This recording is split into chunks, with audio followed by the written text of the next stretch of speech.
प्रार्थना करते आए क्योंकि आपको प्रार्थना पर भरोसा है।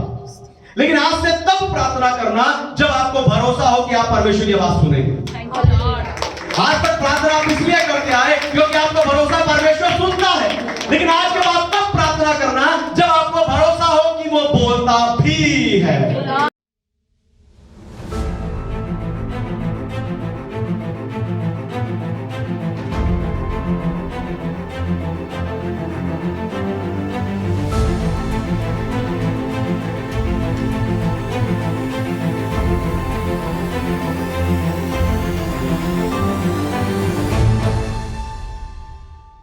हालेलुया। तो आए आज के वचन में चले, पवित्र शास्त्र बाइबल से आज का संदेश सुने। आज का संदेश है प्रार्थना कैसी होनी चाहिए। How prayer should B. प्रार्थना कैसी होनी चाहिए। तो प्रार्थना को समझना या समझाना आसान नहीं है, क्योंकि प्रार्थना के जितने लेवल हैं, प्रार्थना की उतनी गहराई भी है। इसीलिए हमें प्रार्थना पर बहुत सारे प्रचार और शिक्षाएं मिलती है। आपको बताऊं, हर विश्वासी शक्तिशाली प्रार्थना सीखना चाहता है, लेकिन प्रार्थना होनी कैसी चाहिए ये कोई जानना नहीं चाहता। कॉफी कैसी होनी चाहिए, बिरयानी कैसी होनी चाहिए, हेयर स्टाइल कैसा होना चाहिए, ड्रेस सेंस कैसी होनी चाहिए, इन सारी बातों की हमें चिंता है, लेकिन प्रार्थना कैसी होनी चाहिए इसकी चिंता बहुत कम लोगों को है। इसीलिए परमेश्वर ने मुझे दानियल की प्रार्थना का नमूना दिया ताकि मैं आपको बताकर उत्साहित कर सकूं कि प्रार्थना कैसी होनी चाहिए, हाउ प्रेयर शुड बी। लेकिन उससे पहले मैं चाहता हूं कि दुनिया भर से जितने विश्वासी स्पिरिचुअल पैशन असेंबली यानी आत्मिक उत्साह की सभा के संदेश को सुनते हैं, हम जोरदार ताली से स्वागत करें।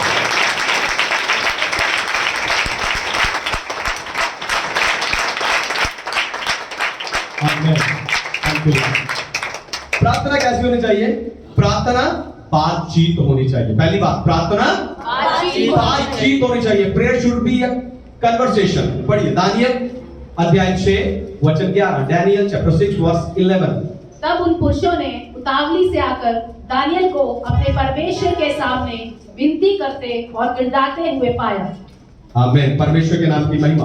तो जब हम किसी से बातचीत करते हैं तो उस समय हम सामने वाले के साथ अपने विचारों को और अपनी जानकारी को साझा करते हैं। साझा करने का अर्थ है कि हम उन्हें कुछ देते हैं और उनसे कुछ लेते हैं।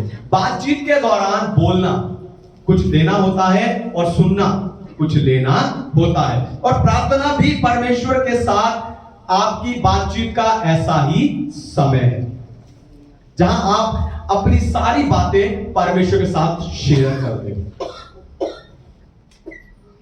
अपनी स्तुति, आराधना, प्रार्थना और ये सब परमेश्वर को देने के बाद, धन्यवाद परमेश्वर को देने के बाद आपको कुछ समय बैठकर सुनना चाहिए कि परमेश्वर आपकी स्थिति के बारे में क्या बोलते हैं।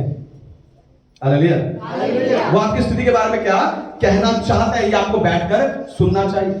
सोचकर देखो, आपका कोई दोस्त आपके पास आए और आकर आधा घंटा लगाकर अपनी सारी बातें आपको बताए और फिर कहे, यार मुझे मेरी समस्या का कोई हल बता, लेकिन आपके बोलने से पहले उठकर चला जाए। आप कहोगे यार कैसा व्यक्ति है। पर दानियल ऐसा नहीं था। वो लंबे समय तक प्रार्थना में बैठा रहता था, यहां तक कि लोग भी उसको देखने लग जाते थे। इतनी देर हो गई, अभी तक प्रार्थना करता जा रहा है। लोगों का ध्यान भी उसकी ओर आकर्षित हो जाता। आपको बताऊं, इतना लंबे समय प्रार्थना करना, वो एक तरफा बातचीत नहीं करता होगा। वो इतनी देर प्रार्थना में बैठा तो जरूर परमेश्वर की सुनता होगा। हालेलुया। वो जरूर परमेश्वर की सुनने के लिए बैठा रहता होगा। यही कारण है कि शेरों की गुफा में जाने से भी दानियल नहीं डरा, क्योंकि उसने परमेश्वर की आवाज को सुन लिया होगा कि मैं तेरे साथ हूं। हालेलुया। यानी मेरा और आपका प्रार्थना में बैठकर परमेश्वर की आवाज को सुनना जरूरी है। दोबारा सुनिए, ध्यान सुनिए।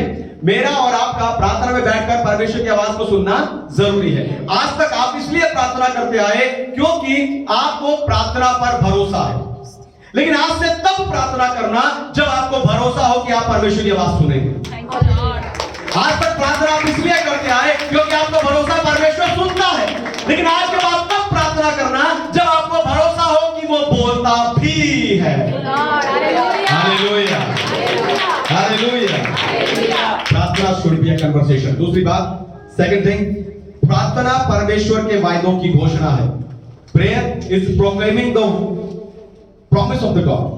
सो हम पढ़िए दानियल अध्याय 9 वचन 4। Daniel chapter 9 verse 4। मैंने अपने परमेश्वर यहोवा से इस प्रकार प्रार्थना की और पाप का अंगीकार किया, हे प्रभु, तू महान और भय योग्य परमेश्वर है, जो अपने प्रेम रखने और आज्ञा मानने वालों के साथ अपनी वाचा को पूरा करता और करुणा करता रहता है। आमीन। परमेश्वर के नाम की महिमा।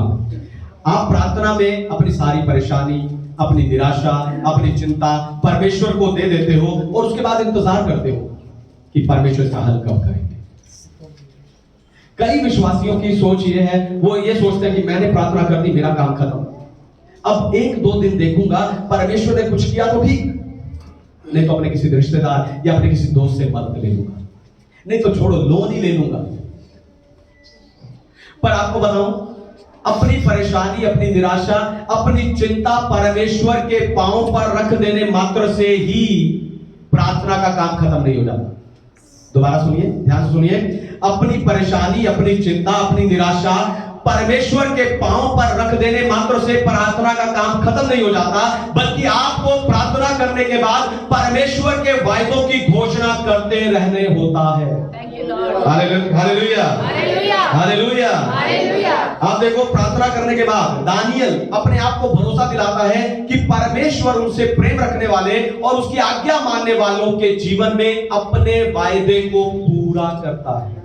यही हमने भी पढ़ा कि परमेश्वर अपने प्रेम रखने वाले, अपने वायदे और अपना आज्ञा मानने वाले के जीवन में क्या करता है? वायदे को पूरा करता है। तो दानियल की तरह आपको भी परमेश्वर के वायदे को घोषणा करते रहना है। दानियल की तरह आपको भी परमेश्वर के वायदों की घोषणा करते रहना है। आपने अपनी परेशानी के लिए प्रार्थना कर ली, अच्छी बात है। उसके बाद आपको बाइबल को खोलना है और अपनी परिस्थिति के अनुसार, अपनी परेशानी के अनुसार बाइबल से एक वायदा ढूंढना है और उस वायदे को आपको बोलते रहना है, उसे क्लेम करते रहना है। ठीक वैसे ही जैसे आप ऑनलाइन ऑर्डर करते हो। जब आप ऑनलाइन खाना ऑर्डर करते हो, उसके बाद आप ऑर्डर करके क्या आराम से बैठ जाते हो? नहीं, आप बार बार बाहर देखते हो, आया नहीं, आया नहीं। आप अपने गेट के, घर के गेट की आवाज और अपने घर की घंटी, बेल की आवाज का ध्यान रखते हो। फोन की एप्लीकेशन में दिख रहा होता बंदा कहां पहुंचा, फिर भी आप बाहर देखते रहते हो, आया नहीं। ऐसे जब आपने, हालेलुया, हालेलुया, ऐसे जब आपने स्वर्ग में ऑर्डर कर दिया है तो उसके आने तक आराम से बैठे नहीं रहना, वायदे को क्लेम करते रहना है। हालेलुया, वायदे की घोषणा करते रहना है, क्योंकि परमेश्वर प्रार्थना का उत्तर देने से, ध्यान सुनिए, क्योंकि परमेश्वर प्रार्थना का उत्तर देने से ज्यादा अपने वायदे को पूरा करने के लिए बाध्य है। धन्यवाद। हालेलुया। आपकी प्रार्थना का उत्तर देने के लिए बाध्य नहीं है, पर अपने वायदे को पूरा करने के लिए बाध्य है। वो अपने वायदों से बंधा है, उसने कहा है तो उसे करना पड़ेगा, वो कहकर मुकर नहीं सकता। परमेश्वर मनुष्य ने कि झूठ बोले अपनी इच्छा बदले। Hallelujah. How prayer should be. Third thing, प्रार्थना को स्तुति का समर्थन चाहिए होता है। Prayer need a support of praise. पढ़िए दानियल अध्याय 2 वचन 20 से 23। दानियल चैप्टर 2 वर्स 22-23। परमेश्वर का नाम युगन युग धन्य है, क्योंकि बुद्धि और पराक्रम उसी के हैं। समयों और ऋतुओं को वही बदलता है, राजाओं को अस्त और उदय भी वही करता है। बुद्धिमानों को बुद्धि और समझ वालों को समझ भी वही देता है। वही गूढ़ और गुप्त बातों को प्रकट करता है। वह जानता है कि अंधियारे में क्या है और उसके संग सदा प्रकाश बना रहता है। हे मेरे पूर्वजों के परमेश्वर, मैं तेरा धन्यवाद और स्तुति करता हूँ, क्योंकि तूने मुझे बुद्धि और शक्ति दी है, और जिस भेद का खुलना हम लोगों ने तुझसे मांगा था उसे तूने मुझ पर प्रकट किया है। तूने हमको राजा की बात बताई है। आमीन, हालेलुया, परमेश्वर के नाम की महिमा। तो लोगों को लगता है कि प्रार्थना में बैठकर सिर्फ मदद मांगी जाती है, प्रभु ये दे दो, प्रभु वो दे दो, प्रभु ऐसा कर दो, प्रभु ऐसा कर दो। लोगों को लगता है कि प्रार्थना में बैठकर सिर्फ मदद मांगना काफी है, लेकिन दानियल प्रार्थना के समय स्तुति भी करता था। हालेलुया। दानियल प्रार्थना के समय स्तुति में भी समय बिताता था। उसने अपने जीवन में बहुत सारे दुख और परीक्षाओं का सामना किया, तो भी वो सिर्फ प्रार्थना पर निर्भर नहीं रहता, वो प्रार्थना के समय स्तुति भी करता था। वो लड़का ही था जब बेबीलोन देश का राजा उन्हें बंदी बनाकर अपने देश में ले गया। उन्हें अपने देश में वो खाना खाने के लिए मजबूर किया गया जो एक यहूदी को खाना वर्जित है। उसे एक रात शेरों की गुफा में बितानी पड़ी। उसे अपने परमेश्वर को छोड़ने के लिए सताया गया, लेकिन इन सारे दुखों में भी दानियल सिर्फ प्रार्थना पर निर्भर नहीं था, वो प्रार्थना के साथ स्तुति भी करता था।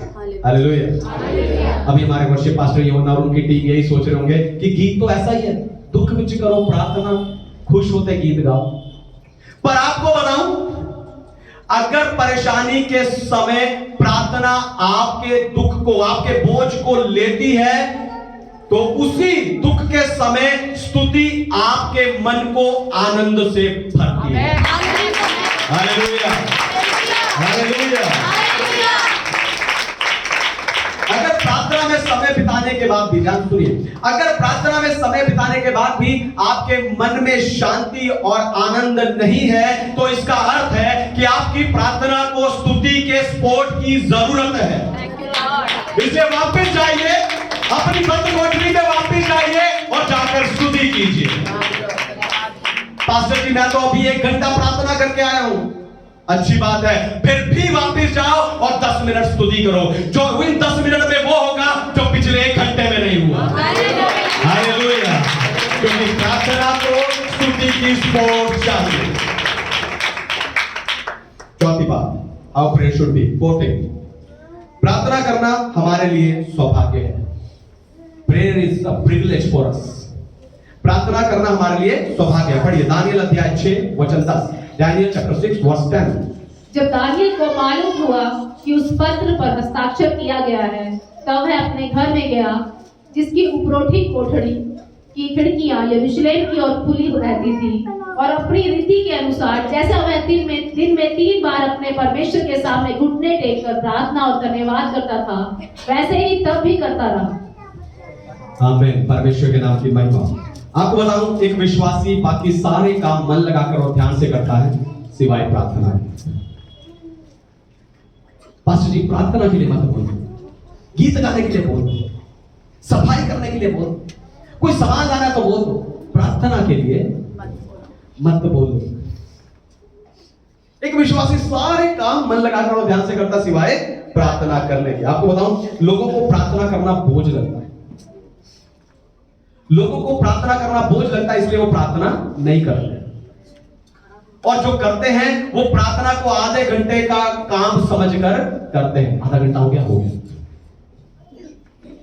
कुछ लोग प्रार्थना को बोझ समझते हैं, इसलिए प्रार्थना नहीं करते, लेकिन जो करते हैं वो उसको आधे घंटे का काम समझकर करते हैं। Hallelujah, hallelujah. लेकिन दानियल प्रार्थना में बैठने को अपना सौभाग्य समझता है। हालेलुया। दानियल प्रार्थना में समय बिताने को अपना सौभाग्य समझता था, इसीलिए वो ऐसी जगह बैठता था, सोचकर देखो, वो ऐसी जगह बैठता था जहां से सब लोग उसे देख सके। हालेलुया। जहां से सब लोग उसे देख सके, क्योंकि वो चाहता था कि दूसरे लोग जब उसे देखें तो वो भी समझे कि प्रार्थना में बैठने के सौभाग्य कि उस अनुग्रह को या उस अनुभव को वो भी समझे और वो भी प्रार्थना करे। लेकिन आप दूसरों के प्रार्थना के अनुभव सुनकर उत्साहित होते रहते हो, पर कभी किसी को उत्साहित कर नहीं पाते, क्योंकि आप उत्साहित होने के बाद भी प्रार्थना नहीं करते। हालेलुया। अब दूसरों के प्रार्थना की बातें सुनकर उत्साहित होते रहते हो, प्रार्थना के अनुभव सुनकर उत्साहित होते रहते हो, लेकिन आप जीवन भर कभी किसी को उत्साहित नहीं कर पाए प्रार्थना करने के लिए। तो नहीं, आप किसी को प्रार्थना करने के लिए उत्साहित नहीं कर पाए। अपनी पत्नी को, अपने पति को, अपने बच्चों को, अपने सास ससुर को, अपने माँ बाप को, किसी को उत्साहित नहीं कर पाए, क्योंकि आप उत्साहित होने के बाद भी प्रार्थना नहीं की। आप इंटरनेट पर, सोशल मीडिया पर जाकर सारे प्रार्थना के प्रचार सुनते हो, इसलिए नहीं कि आप प्रार्थना के लेवल में या उसकी गहराई में बढ़ना चाहते हो, और इसलिए कि आपको कोई शॉर्टकट मिल जाए। हालेलुया। आप सारे प्रचार सुनते हो इसलिए कि आपको शॉर्टकट मिल जाए, शॉर्टकट मिल जाए। आपको बताऊं, अगर शॉर्टकट, प्रार्थना के शॉर्टकट होते कि प्रार्थना में कम बैठना पड़े और सामर्थ्य ज्यादा मिल जाए, अगर प्रार्थना के शॉर्टकट होते तो प्रार्थना पर इतने प्रचार नहीं होते। जिन्हें समझ आया? हालेलुया। प्रार्थना करने वालों को ही समझ आएगा। दोबारा सुनिए, ध्यान सुनिए। अगर प्रार्थना का कोई शॉर्टकट होता तो प्रार्थना पर इतने प्रचार नहीं होते। अगर प्रार्थना में लेवल पर लेवल क्रॉस करने वाले, प्रार्थना की गहराई में जाने वाला ही प्रार्थना पर सबसे अधिक प्रचार कर सकता है। Hallelujah, hallelujah. तो प्रार्थना का कोई शॉर्टकट नहीं है। हालेलुया। प्रार्थना का कोई शॉर्टकट नहीं। प्रार्थना में ज्यादा समय ना बिताना पड़े और सामर्थ्य मिल जाए, ऐसा कोई शॉर्टकट नहीं। हालेलुया। शॉर्टकट ढूंढने वाले, मैं अपना शॉर्टकट आपको देता हूं। हालेलुया। मैं अपने उत्साह का, मैं अपनी सामर्थ्य का, मैं अपनी बुद्धि का शॉर्टकट आपको, अपना रहस्य, अपना भेद आपको बता देता हूं। लेकिन प्रार्थना में परमेश्वर के साथ रिश्ता बनाए बिना आप उस सामर्थ्य को इस्तेमाल करोगे कैसे? याद रखो, प्रार्थना में बैठना वो बहुमूल्य अवसर है जिसके द्वारा पिता से अपने रिश्ते को मजबूत कर सकते हो, और पिता के साथ आपके रिश्ते की मजबूती ही आपकी सामर्थ्य है। हालेलुया। जिन्होंने ताली नहीं बजाई वो शॉर्टकट वाले, वो नाराज हो गए शायद कि पास्टर जी आप तो कह रहे थे मैं शॉर्टकट बताता हूं, अपना भेद बताता हूं, बताया नहीं। अपनी बुद्धि का, अपनी सामर्थ्य का, अपने उत्साह का भेद बताया। नाराज ना हो, अगले हफ्ते बताऊंगा हाउ प्रेयर शुड बी। पांचवी बात, फिफ्थ थिंग, प्रार्थना में बैठने के पीछे उद्देश्य है। प्रार्थना में बैठने के पीछे उद्देश्य है। प्रेयर हैज अ उद्देश्य, purpose. Prayer has a purpose. तो प्रार्थना में बैठने के पीछे उद्देश्य है। जब दानियल को बदवाई में ले जाया गया तो राजा ने उसकी पहचान को नष्ट करने के लिए उसके नाम को बदल दिया। लेकिन दानियल जानता था कि परमेश्वर ने उसे किसी खास मकसद, किसी खास उद्देश्य के लिए चुना है और अलग किया है। दानियल समझ गया था कि उसके जो जीवन का उद्देश्य है वो बेबीलोन के देवताओं के रीति रिवाजों में नहीं है, पर उसमें है जिसके लिए परमेश्वर ने उसे चुना है। हालेलुया। तो वो समझ गया था कि मेरी पहचान बेबीलोन के देवताओं के तौर तरीकों में या रीति रिवाजों में नहीं है, बल्कि इस बात में है कि परमेश्वर उसे किस उद्देश्य के लिए चुना है। इसीलिए वो अपने घर की खिड़कियां खोलकर प्रार्थना करता है। हालेलुया। इसलिए दानियल अपने घर की सारी खिड़कियां खोलकर प्रार्थना करता है। हम बंद करते हैं, सुनना नहीं पड़ोसी, पता ना चल जाए बाइबल पढ़ रहा हूं मैं। दानियल अपने घर की सारी खिड़कियां खोलकर प्रार्थना करता है। पता क्यों? दानियल अपने सारे घर की खिड़कियां खोल के प्रार्थना करता था। उसने सारे बेबीलोन को दिखाया कि प्रार्थना कोई रीति नहीं है, स्तुति है। हालेलुया। दानियल अपने सारे घर की खिड़कियां खोल के प्रार्थना करता है क्योंकि उसे बेबीलोन को दिखाना था, दिखाया कि प्रार्थना कोई रीति नहीं है, स्तुति है। उसने दिखाया कि प्रार्थना सिर्फ सुनना नहीं है, सिर्फ बोलना नहीं है, पर सुनना भी है। हालेलुया। और ये सब करके, ध्यान सुनिए, ये सब करके दानियल ने बेबीलोन में अपनी उसी पहचान को स्थापित कर लिया जिसके लिए परमेश्वर ने उसे चुना था, जिसके लिए राजा उसे नष्ट करना चाहता था, लेकिन दानियल ने उसे स्थापित कर लिया। हालेलुया। खिड़कियां खोल खोल के प्रार्थना कर करके उसने बेबीलोन में अपनी उसी पहचान को स्थापित कर लिया। हालेलुया। आपकी असली पहचान, हालेलुया, आपकी असली पहचान स्कूल में नहीं है, आपकी असली पहचान नौकरी में नहीं है, आपकी असली पहचान पैसे में नहीं है, आपकी असली पहचान किसी ऊंचे पद पर नहीं है, पर प्रार्थना में है। इसलिए प्रतिदिन प्रार्थना में बैठे उस पहचान को बनाइए। आइए अपनी आंखें बंद कीजिए, अपने आप को परमेश्वर के हाथों